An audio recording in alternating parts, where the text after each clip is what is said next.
Hello, fellow wrestling fans. Welcome back to the channel. It's your boy Djay Pharaoh here. Hope everybody is having a solid start to their Friday. We're getting the weekend started off. And tomorrow night, WWE presents Fastlane from Indianapolis, Indiana.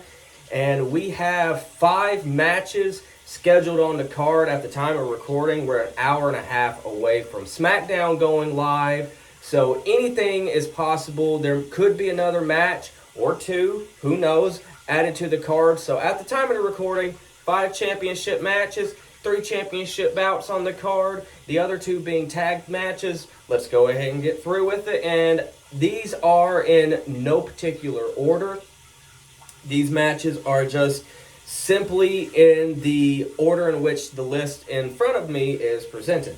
Alright, so first and foremost, for Monday Night Raw, we have the World Heavyweight Championship on the line in a last man standing match. Seth Rollins defends against Shinsuke Nakamura. The story behind this match is the bad back of Seth Rollins from carrying Monday Night Raw for the better part of this year as its champion.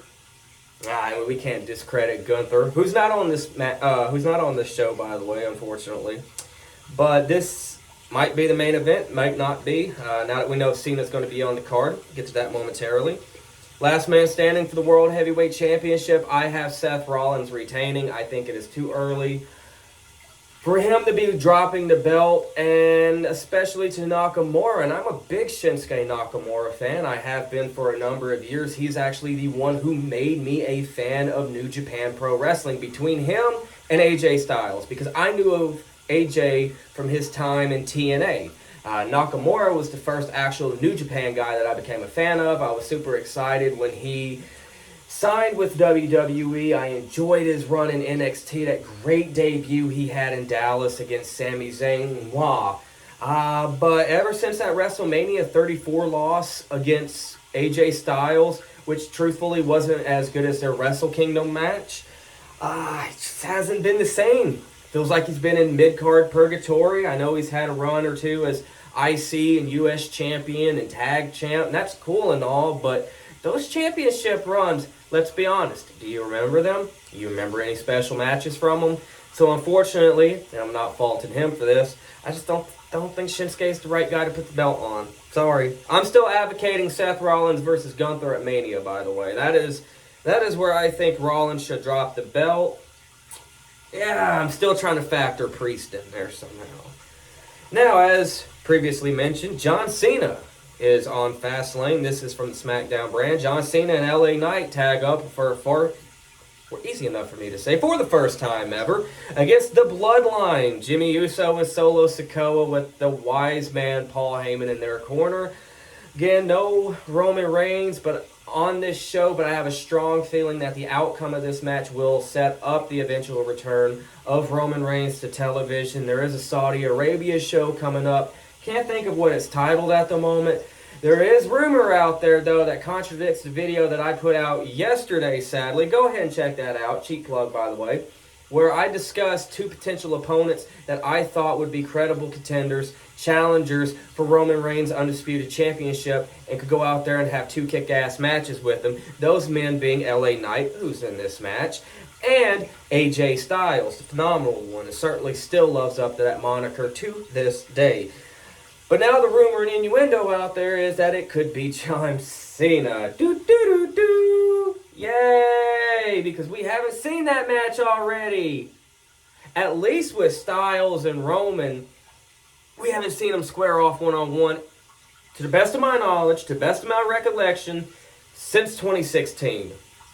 But as far as who I think is going to take the win in this match, John Cena and LA Knight, the good guys are going to win, and that is going to awaken the dragon, and that is what's going to bring the Tribal Chief back to television to scorn the Bloodline. Up next, again from SmackDown, Io Sky defends the WWE Women's Championship against former champion Asuka, and what is she at this point? 14 or 15 Women's Championships if you don't include the NXT Championship. Charlotte Flair. I can't get enough of Io versus Asuka. Didn't really ask for Charlotte to be added to this match, but a triple threat match for a women's championship. You know Charlotte's going to be inserted there somewhere. Just check the WrestleMania 35 main event. Did she need to be there? No. All right, up next, again from SmackDown. SmackDown heavy show. Latino World Order United States Champion Rey Mysterio, Santos Escobar, and or Joaquin Wilde or Cruz del Toro with Zelina Vega will challenge Bobby Lashley and the Street Profits. Still no name on what that group's called. I don't know if it's going to be a new Hurt Business or not. 6-man tag action. I have Bobby Lashley and the Street Profits winning. Rey Mysterio, it doesn't hurt him to lose at all, and this could further escalate tension between Rey and Santos, especially with the U.S. Championship match they had last week on SmackDown. Fantastic. I loved it. I think Santos Escobar is a future United States champion and could potentially be a future main eventer in the company. But unfortunately at Fastlane tomorrow night, things will not vie well for the LWO. Last but not least, another tag match just for the undisputed tag titles. The Judgment Day, Finn Balor and Damian Priest defend against Cody Rhodes and Jey Uso. Cody and Jey, sorry, they're not winning. They're not winning. Judgment Day retains. I still don't know about Damian Priest and the Damian Priest Money in the Bank cash-in, because I just have a sneaky suspicion that if he cashes in, it's not going to work in his favor. I think something's going to screw that up, and that's what's ultimately going to lead him leaving Judgment Day or being excommunicated, whichever one comes first. But on tomorrow, the Judgment Day at least will be successful in retaining their tag team titles. Cody Rhodes, I see going on to have a feud with a heel Dolph. I was about to say Dolph Ziggler. What the hell? He's not even with the company anymore.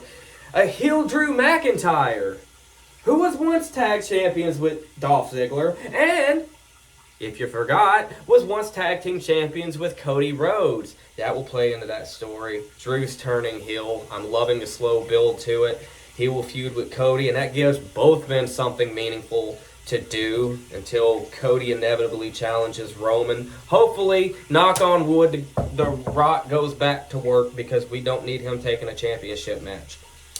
But that will do it, friends. Again, SmackDown, again, will be on the air in about a little over an hour from now, so we'll see if they add any new matches, and if so, I will cover them on the Fastlane pay-per-view review. With that being said, shout it out down in the comments below. Which match are you looking forward to the most? Did I nail all of your predictions? And if not, which ones do you think I'm wrong about? We'll check it out when I do my review video. That's going to drop Monday because I do work Sundays, so unfortunately I will not be able to drop a video in a timely manner Sunday night. So Monday you can expect that Fastlane review. Until then, friends, have a good weekend, stay safe, and I'll catch you next time.